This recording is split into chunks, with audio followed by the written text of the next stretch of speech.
Ang tawag na bangag kay Bongbong Marcos ay kadalasang ginagamit sa social media o sa mga komentaryo bilang insulto o panlalait. Ang salitang bangag sa slang na Tagalog ay tumutukoy sa isang taong parang wala sa sarili, tuliro, o tila may epekto ng droga o puyat.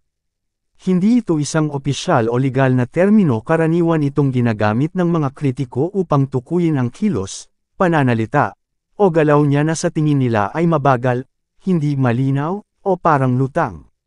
Mga posibleng dahilan kung bakit siya tinawag na bangag. Number 1, mabagal o tila lutang na pagsasalita. May mga pagkakataon sa mga talumpati o interview niya na tila mabagal o hindi direkta ang sagot, kaya may ilan na tinatawag siyang bangag. Number 2, pagkukumpara sa ibang leader. Kapag ikinukumpara siya sa ibang mas dynamic o mas matapang magsalita na mga leader, lalo siyang tinutuligsa. Number 3, online propaganda o paninira. Posible rin itong bahagi ng propaganda o paninira ng mga kalaban sa politika. Importante rin tandaan na ang ganitong bansag ay may halong opinyon, at hindi dapat ituring na objective na katotohanan. Kung gusto mo ng mas malalim na analysis tungkol dito, halimbawa, kung paano ginagamit ang wika sa politika, pwede rin nating talakayin. Maraming Pilipino ang nagpapahayag ng galit o dissatisfaction kay Pangulong Bongbong Marcos, BBM, sa kanyang administrasyon ngayon dahil sa ilang pangunahing dahilan.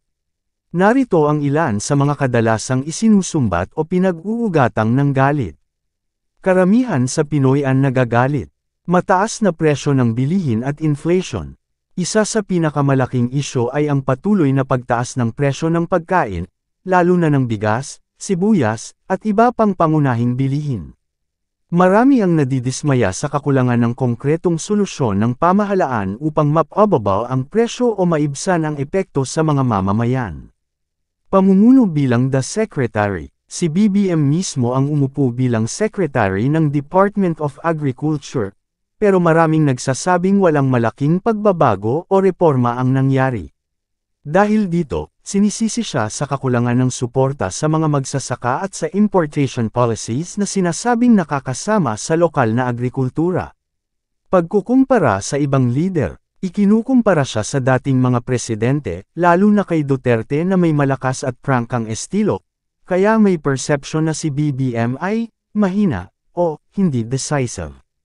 Issue ng privilege at out-of-touch leadership. May mga reklamo na masyadong sosyal o elite-driven ang administrasyon, at hindi raw nito nauunawaan ang hirap ng ordinaryong Pilipino.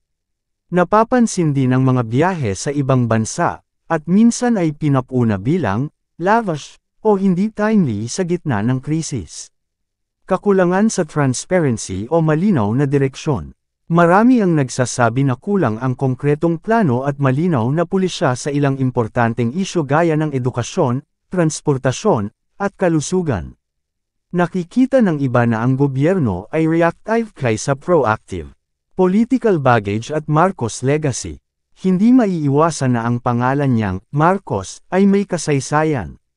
Marami pa ring hindi nakalilimot sa mga isyu noong martial law, kaya may mga galit na nakaugat sa kasaysayan.